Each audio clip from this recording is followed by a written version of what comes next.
بسم اللہ الرحمن الرحیم۔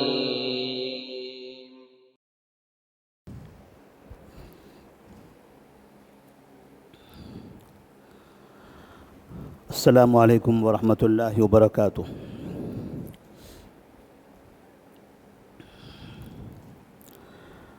اعوذ باللہ من الشیطان الرجیم، بسم اللہ الرحمن الرحیم۔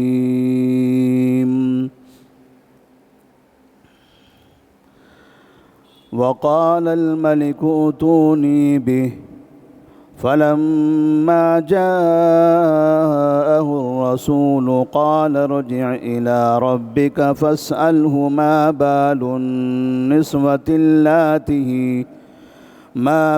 النسوة اللاتي قطعن أيديهن إن ربي بكيدهن عليم۔ قال ما خطبكن إذ راوتن يوسف عن نفسه قلن حاش لله ما علمنا عليه من سوء۔ قالت امرأة العزيز الآن حصحص الحق أنا راودته عن نفسه وإنه لمن الصادقين۔ ذلك ليعلم أني لم أخنه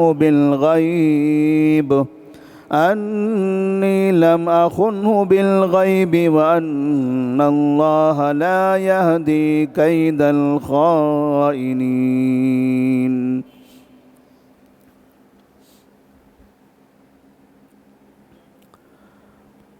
سورہ یوسف آیت نمبر 50، 51 اور 52۔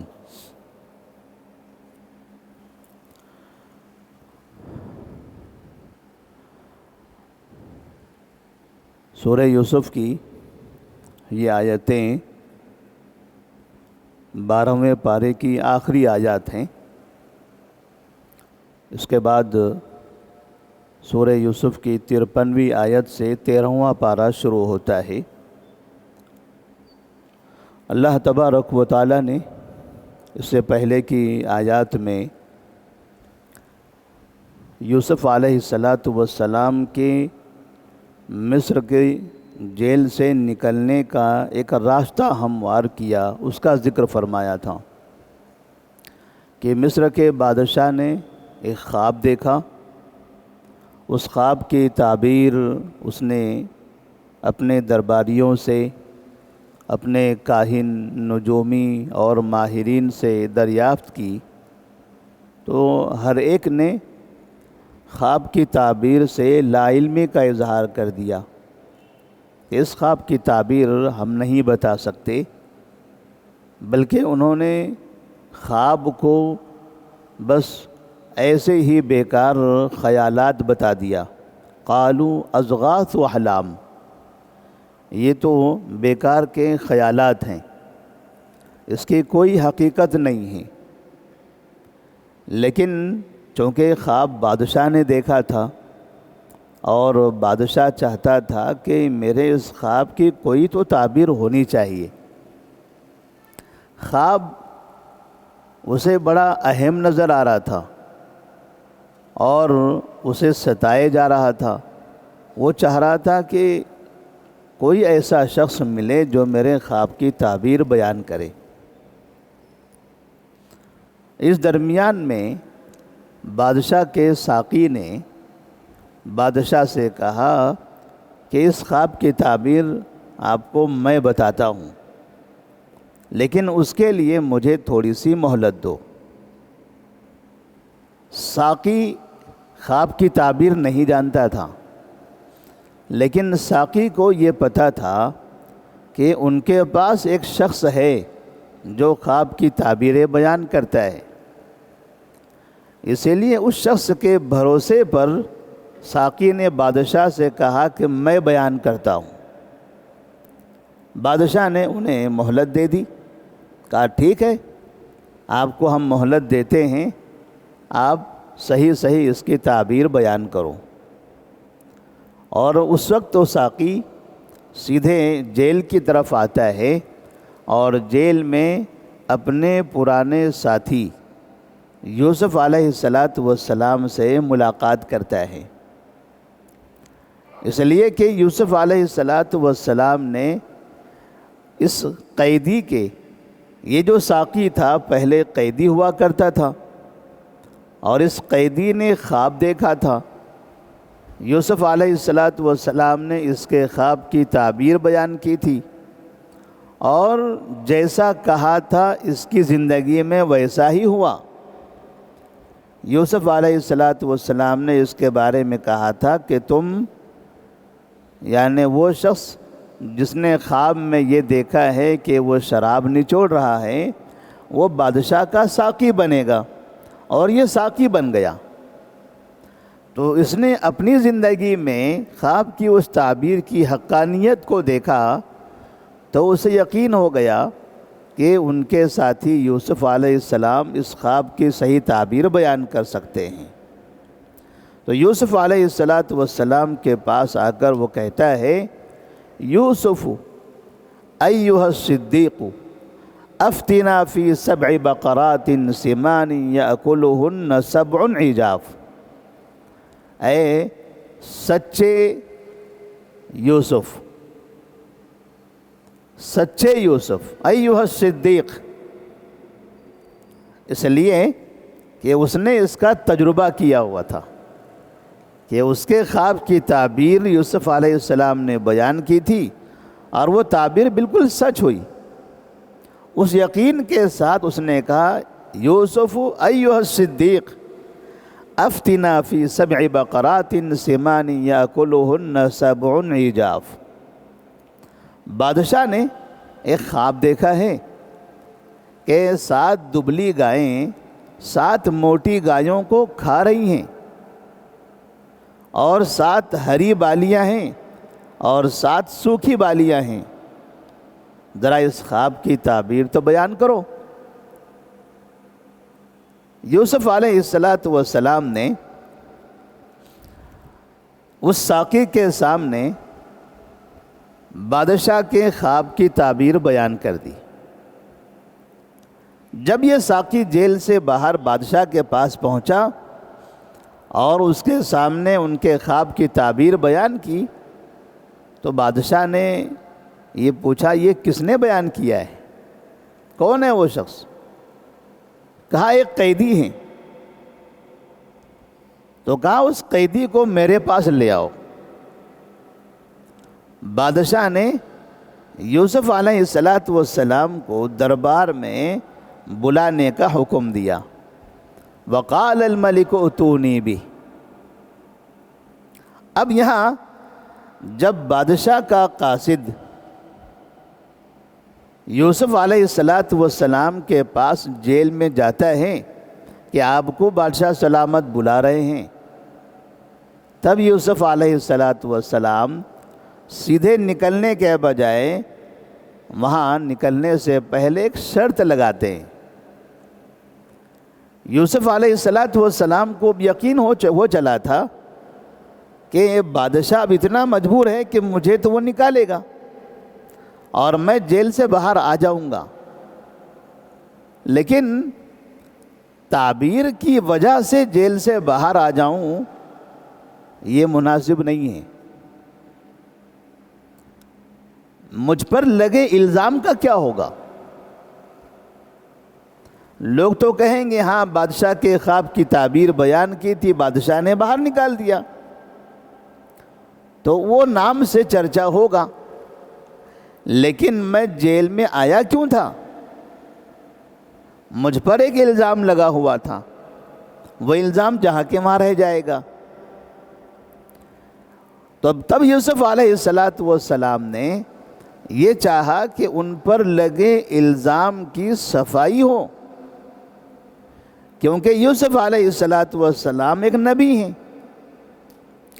اب یہ جیل سے باہر جائیں گے تو لوگوں کے درمیان ایک نبی کی حیثیت سے ہوں گے، دین کے داعی کی حیثیت سے ہوں گے، اور دین کا داعی، دین کا مبلغ، دین کی دعوت دینے والا اگر اس کے دامن پر اس طرح کا الزام لگا ہوا ہو، ایسا دھبا ہو، تب لوگوں پر ان کی دعوت کا اثر کیسے ہوگا؟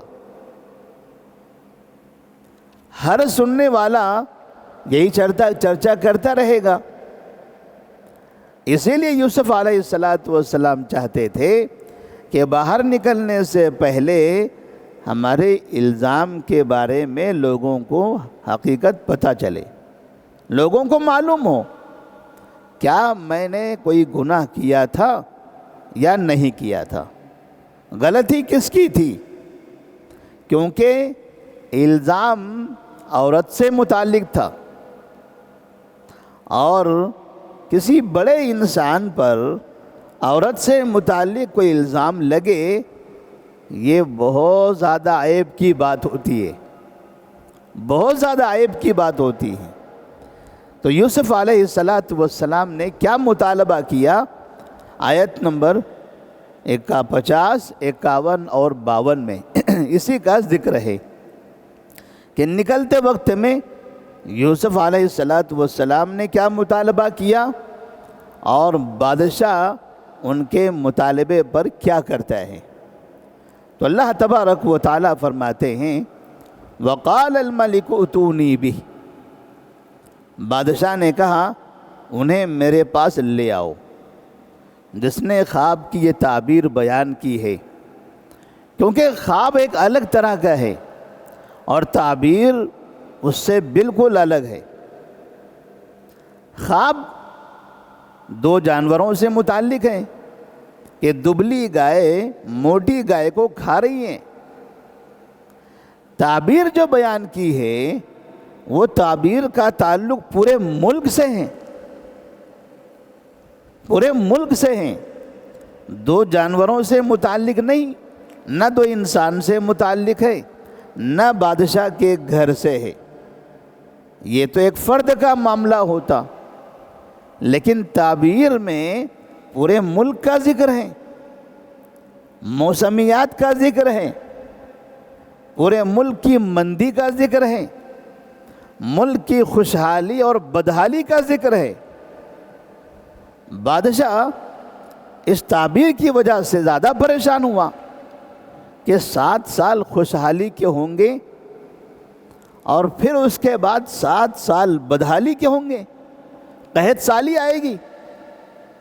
اگر 7 سال مسلسل بارش نہ ہو، 7 سال تک مکمل پورے ملک میں قحط سالی ہو، تو ملک کا عالم کیا ہوگا؟ لوگ تو بھوکے پیاسے مر جائیں گے، جانور مرنے لگیں گے۔ 1 سال اگر بارش نہیں ہوتی ہے تو ہمارے ملک ہندوستان کا عالم کیا ہوتا ہے وہ ہم جانتے ہیں۔ بارش نہ ہو تو کئی کسان خودکشیاں کر لیتے ہیں، بارش نہ ہو تو پورے بازار میں مہنگائی بڑھ جاتی ہے، سب پریشان ہوتے ہیں۔ بارش نہیں ہو رہی ہے، بارش نہیں ہو رہی ہے، بارش نہیں ہو رہی ہے، فصلیں تباہ ہو گئی، اناج تباہ ہو گیا، لوگوں نے بیج ڈالا، اوپر دیکھے جا رہے ہیں اوپر سے قطرے گر ہی نہیں رہے۔ جو بیج ڈالا تھا قرضہ لے کر، اب نکلے گا نہیں تو قرضہ واپس کیسے کریں گے؟ چلیے کسی جگہ جاتے ہیں، دوا پی کے چلے جاتے ہیں، پھانسے پر لٹک جاتے ہیں، سینکڑوں کسان مر جاتے ہیں۔ یہاں 7 سال کا ذکر ہے، تو بادشاہ بہت زیادہ حیران ہو گیا تعبیر سے۔ تو اس نے یہ سوچا کہ تعبیر بیان کرنے والا شخص بہت ظہیر ہے، بہت بڑا علم والا انسان ہے، اسی کو ہم سامنے بلاتے ہیں اور تعبیر میں بتائے گئے مسئلے کا حل بھی انہی سے معلوم کر لیتے ہیں۔ کیا مجھے کیسے کرنا چاہیے؟ میرے ملک میں تو اتنا ماہر آدمی نہیں ہے کہ وہ اتنے بڑے نظام کو سنبھال سکیں۔ 7 سال بارش نہیں ہوگی اور ملک چلتا رہے، لوگ کھاتے پیتے رہیں، لوگ بھی زندہ رہیں، جانور بھی زندہ رہیں، کیسے ہوگا؟ اس حساب سے بادشاہ ملک کی خوشحالی یا ملک میں امن، ملک کا نظام چاہتا تھا۔ بادشاہ کی اپنی چاہت تھی، وہ اپنے ملک کو سنبھالنے کے لیے، اپنی بادشاہت کو سنبھالنے کے لیے یوسف علیہ السلام کو باہر نکالنا چاہتا ہے۔ ہم نے شروع سے بتایا تھا یوسف علیہ السلام کے قصے میں کہ ہر کوئی اپنے مفاد میں ہے۔ بھائیوں نے اپنے مفاد سے یوسف علیہ السلام کو کنویں میں ڈال دیا، اور کنویں سے نکالنے والا قافلہ وہ یوسف علیہ السلام کے لیے ہمدرد نہیں تھا، ان کو اپنا فائدہ چاہیے تھا۔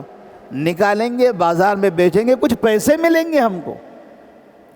وہ پیسے کے مفاد میں انہوں نے کنویں سے باہر نکالا، اور جس نے خریدا تھا، کہتے ہیں بعض روایتیں ہیں کہ اس کے پاس اولاد نہیں تھی، یا یوسف علیہ السلام بڑے خوبصورت تھے، اس لیے اس نے خرید لیا اور یہ سمجھا کہ اتنا خوبصورت بچہ، میرا اتنا بڑا گھر، ملک میں اتنا اونچا مقام مرتبہ، اس بچے کو میں اپنے گھر میں رکھ لوں تو میرے گھر میں خوشحالی آئے گی، بڑا اچھا لگے گا۔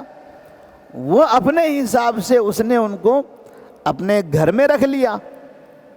تو اس طرح سے ہر کوئی یوسف علیہ السلام کو ادھر سے ادھر، ادھر سے ادھر منتقل کرتا رہا، اپنا فائدہ سوچتا رہا۔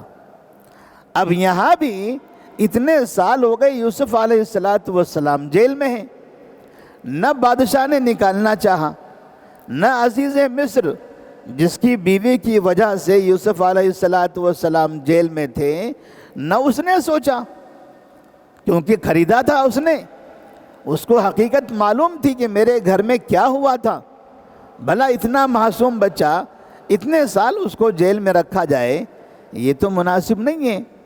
تو کبھی بھی اس کے دل میں خیال نہیں آیا کہ انہیں جیل سے باہر نکالنا چاہیے، وہ بھی باہر مزے میں ہیں۔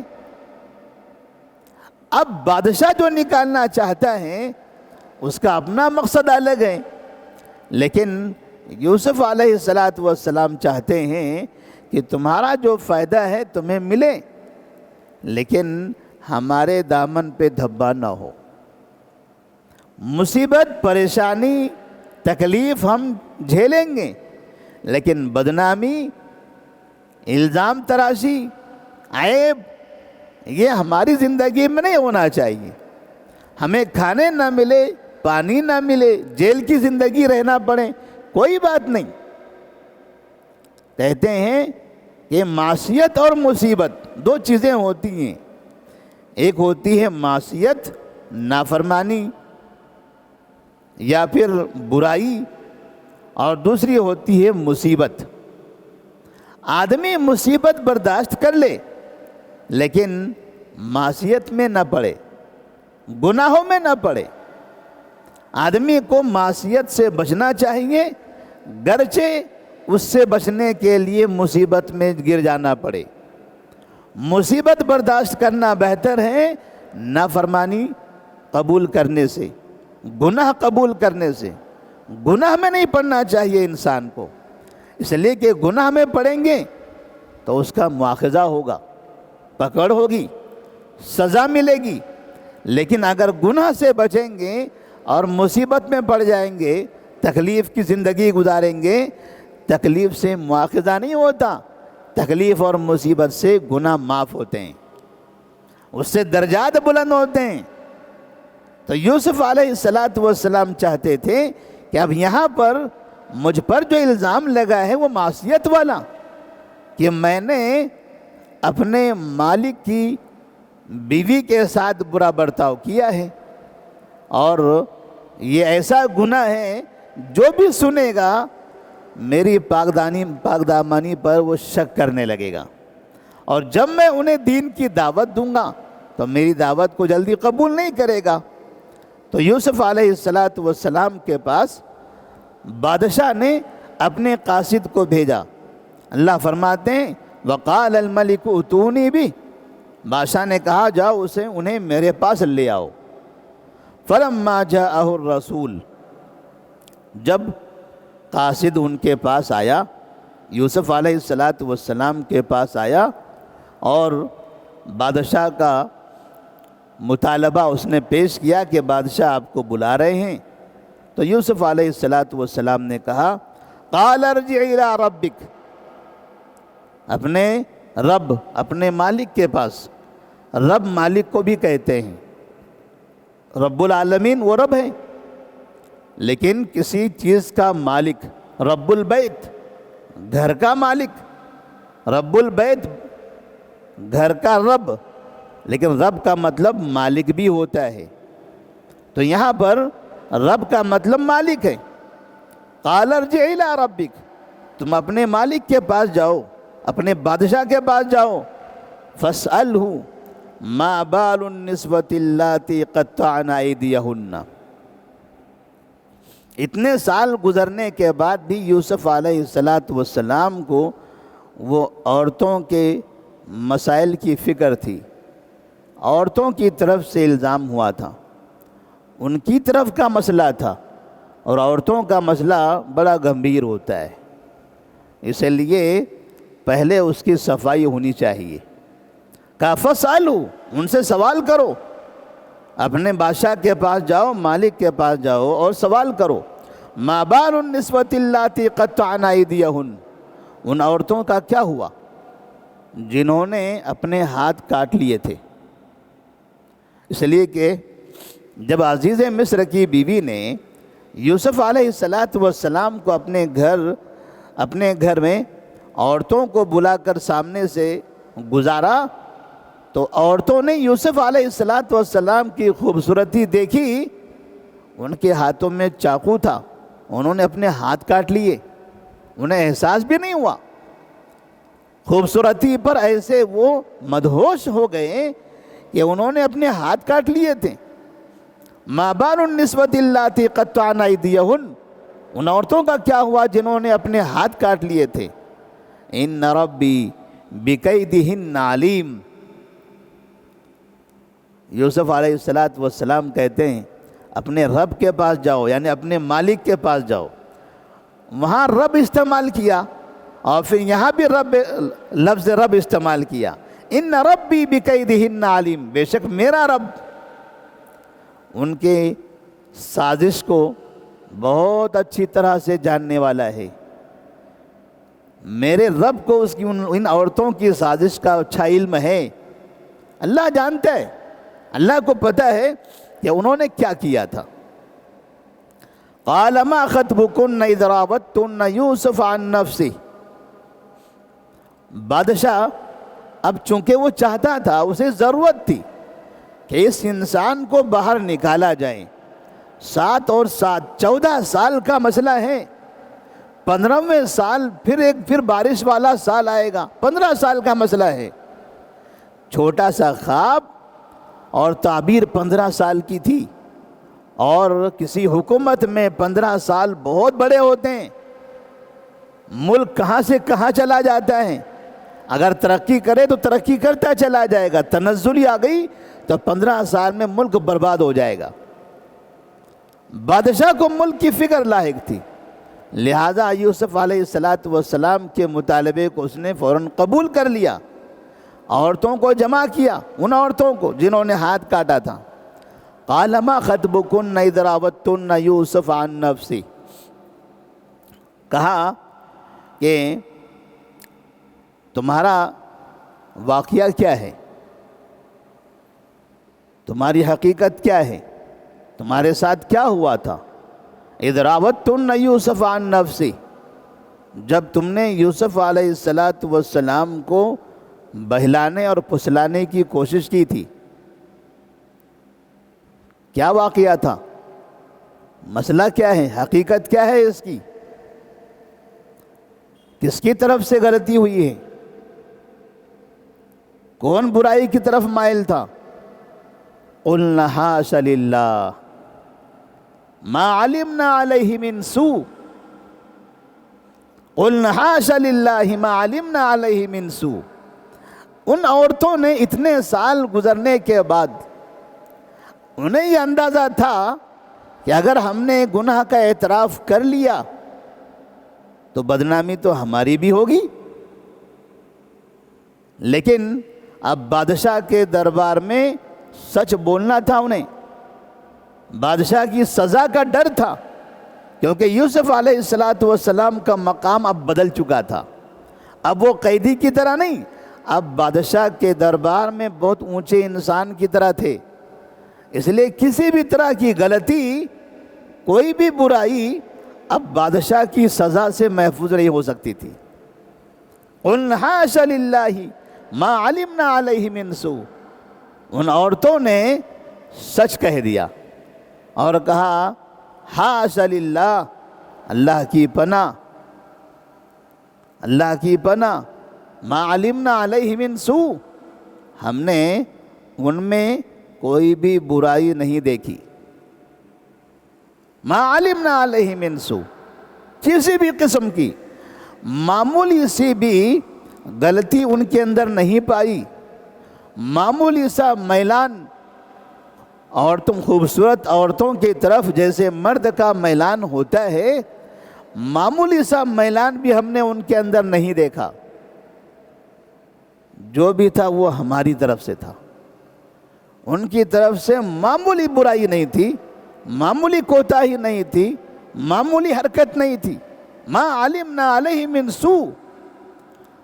قالت امرأة العزیز الآن حصحص الحق انا راودته عن نفسی، اب جن عورتوں نے ہاتھ کاٹے تھے انہوں نے اپنی غلطی کا اعتراف کر لیا کہ وہ انسان مکمل پاک ہے، مکمل بری ہے، کسی بھی قسم کی کوئی بھی برائی کا ارادہ ان کے پاس نہیں تھا، جو بھی ہوا یہ ہماری طرف سے ہوا۔ ہاتھ کاٹنے والی عورتوں کا مسئلہ ختم ہوا، لیکن جڑ ابھی باقی تھی۔ جہاں سے مسئلہ شروع ہوا تھا وہ تھا عزیز مصر کی بیوی، شروعات وہیں سے ہوئی تھی۔ عزیز مصر کی بیوی نے اصل یہ کام شروع کیا تھا، اس نے یوسف علیہ السلام کو بہکانے کی کوشش کی اور ناکام ہونے پر اسی نے بدنام بھی کر دیا، اسی نے اپنے شوہر کے سامنے کہہ دیا کہ دیکھو یہ میرے ساتھ برائی کا ارادہ رکھتے تھے۔ بیوی اگر شوہر کے سامنے کسی مرد کے بارے میں ایسا کہہ دے تو مرد کے دل میں کیا ہوگا؟ آدمی تو ادھر ادھر کی کچھ بھی نہیں سننا چاہے گا۔ بیوی نے کہہ دیا بس تیش میں آئے گا، غصے میں آئے گا، نفرت ہوگی اس آدمی سے اس کے دل میں۔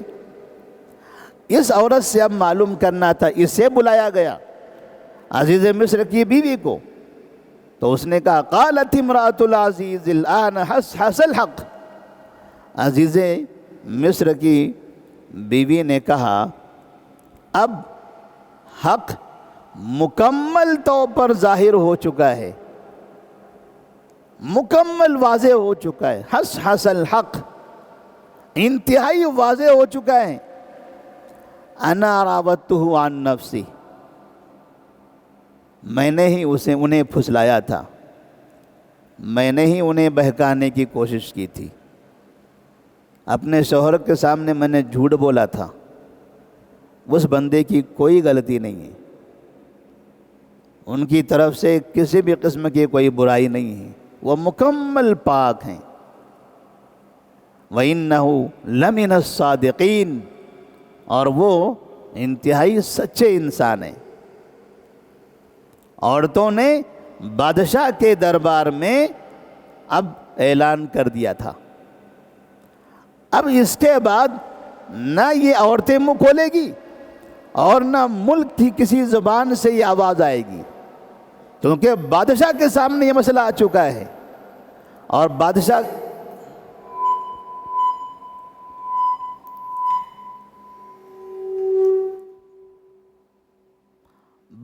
کے سامنے یہ مسئلہ آنے کے بعد اب کسی کو ہمت نہیں ہوگی کہ وہ یوسف علیہ السلام پر الزام لگا سکے، وَإِنَّهُ لَمِنَ الصَّادِقِينَ۔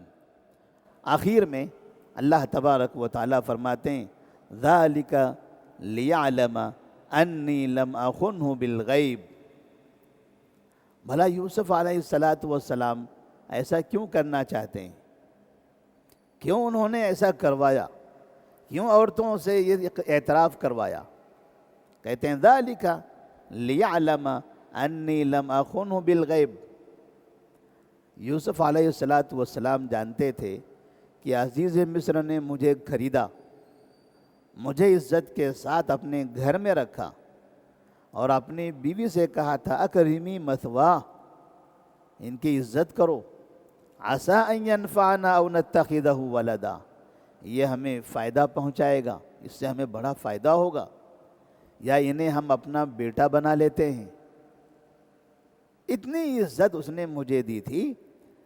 آدمی خریدتا ہے تو غلام بناتا ہے، بیٹا نہیں بناتا، لیکن اس نے مجھے غلاموں جیسا نہیں رکھا، خریدنے کے بعد اس نے مجھے اپنے گھر میں بیٹے کے جیسا رکھا، اتنا مجھ پر بھروسہ کیا، اتنی میری عزت کی۔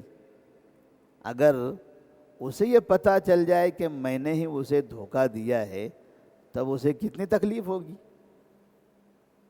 جیسے ہم بھی دیکھتے ہیں، ہم اگر کسی کے ساتھ بہت اچھا کرتے ہیں، بہت احسان کرتے ہیں کسی پر، اور وہی ہم کو دھوکہ دے دیتا ہے تو ہمیں زندگی میں کتنی تکلیف ہوتی ہے۔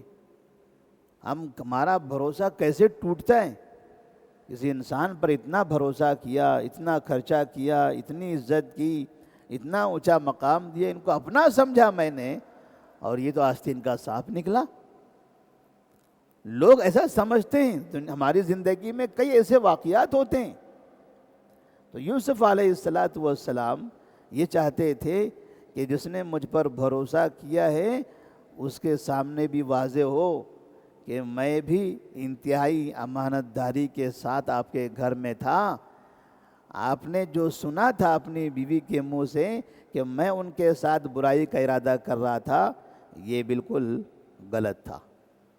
ذَلِكَ لِيَعْلَمَ أَنِّي لَمْ أَخُنْهُ بِالْغَيْبِ، یہ سب اس لیے کیا تاکہ وہ جان لیں، عزیز مصر جان لیں، أَنِّي لَمْ أَخُنْهُ بِالْغَيْبِ، کہ ان کے غائبانے میں نے ان کے ساتھ کوئی خیانت نہیں کی ہے۔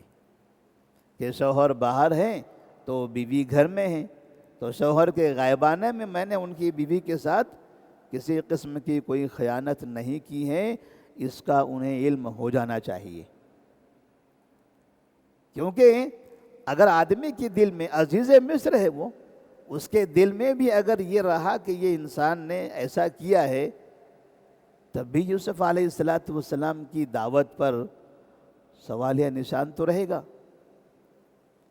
بڑے انسان کے ذہن میں بھی اگر شبہ رہے تب بھی دعوت متاثر ہوگی۔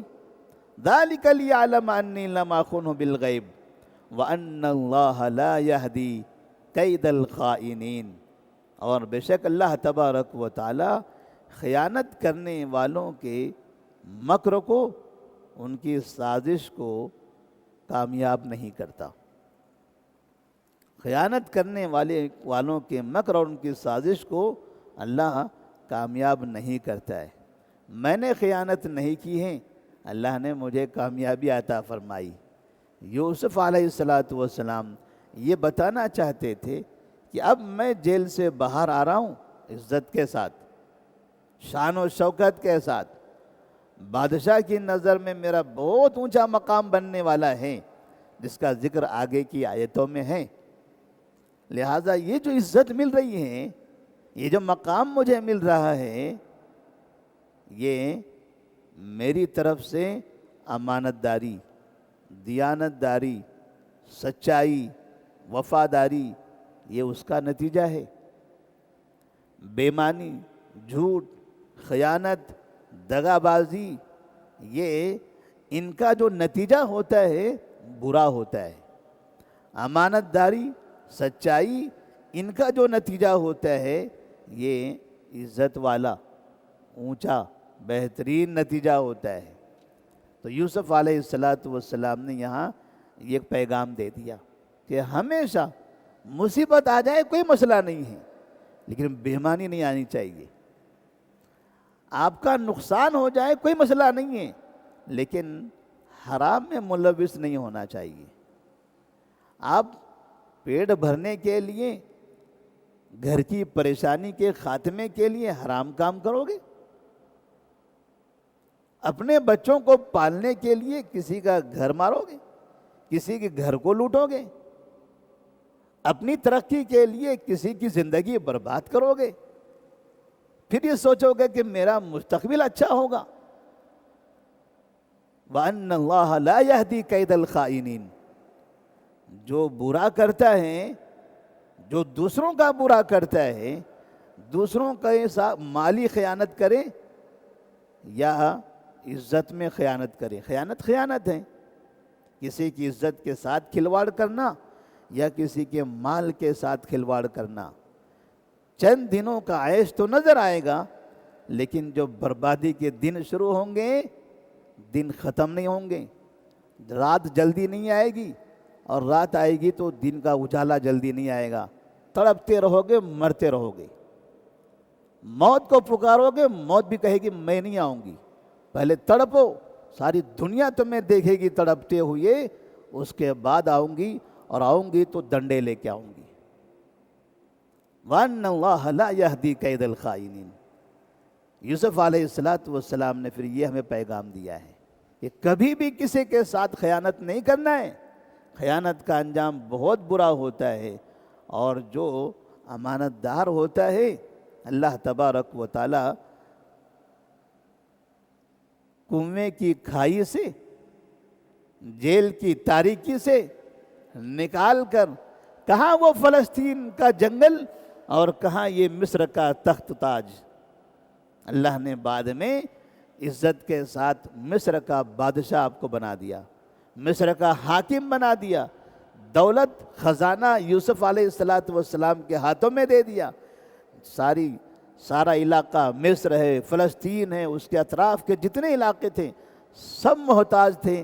ہر ایک کی زبان پر تھا یوسف، یوسف، وہ ہیں یوسف، وہ ہیں یوسف، فلاں علاقے میں رہتے ہیں، اور وہ بہت رحم دل انسان ہے، بہت رحم دل انسان ہے۔ پیٹ نہیں بھر رہا ہے، چلو یوسف کے پاس جاتے ہیں۔ ماں باپ بھوکے تڑپ رہے ہیں، چلو یوسف کے پاس جاتے ہیں، ماں باپ کے لیے کھانا لے کر آتے ہیں۔ گھر برباد ہو رہا ہے، چلو یوسف کے پاس جاتے ہیں، گھر آباد کرتے ہیں۔ غریب سے غریب گاؤں کا آدمی بھی یوسف علیہ السلام کو جاننے لگا تھا، جبکہ ان کے بھائیوں نے انہیں کنویں میں ڈال کر یہ گمان کر لیا تھا کہ یوسف کو تو ہم نے گمنامی میں ڈال دیا، اب نہ باپ ان کو پہچانے گا، نہ دنیا انہیں پہچانے گی، یہ کنویں کے اندر سڑ کے مر جائیں گے، ختم ہو جائیں گے، اب ان کا نام و نشان بھی نہیں ہوگا۔ انہوں نے ویسا چاہا، برائی چاہی، اللہ تبارک و تعالیٰ نے ان کو ذلیل اور رسوا کر دیا، اور یوسف علیہ السلام کو عزت عطا فرمائی۔ یہ زندگی کا نتیجہ ہے جو ہماری اپنی پرسنل زندگی میں ایسا ہوتا ہے۔ اس لیے ہر شخص کو اپنی اپنی زندگی امانت داری والی بنانے کی ضرورت ہے۔ بے ایمانی کرنے کے 100 راستے ہوتے ہیں، جھوٹ بولنے کے لیے 1000 موقع ہوتے ہیں۔ ہمیں لگتا ہے کہ بس تھوڑا سا جھوٹ بولو، پھر دیکھو سونا چاندی ہیرے جواہرات، بلڈنگیں، عیش و آرام، لیکن جب الٹی گنتی شروع ہوتی ہے، یقین مانیے ہم نے زندگی میں ایسے بہت لوگوں کو دیکھا ہے۔ اللہ سے دعا کرتے ہیں کہ اللہ تبارک و تعالی ہم تمام کو امانت داری، ایمانداری، سچائی کے ساتھ زندگی گزارنے کی توفیق عطا فرمائے، بے ایمانی، برائی، جھوٹ اور فراڈ سے ہم سب کو محفوظ رکھے۔ والسلام علیکم ورحمۃ اللہ وبرکاتہ۔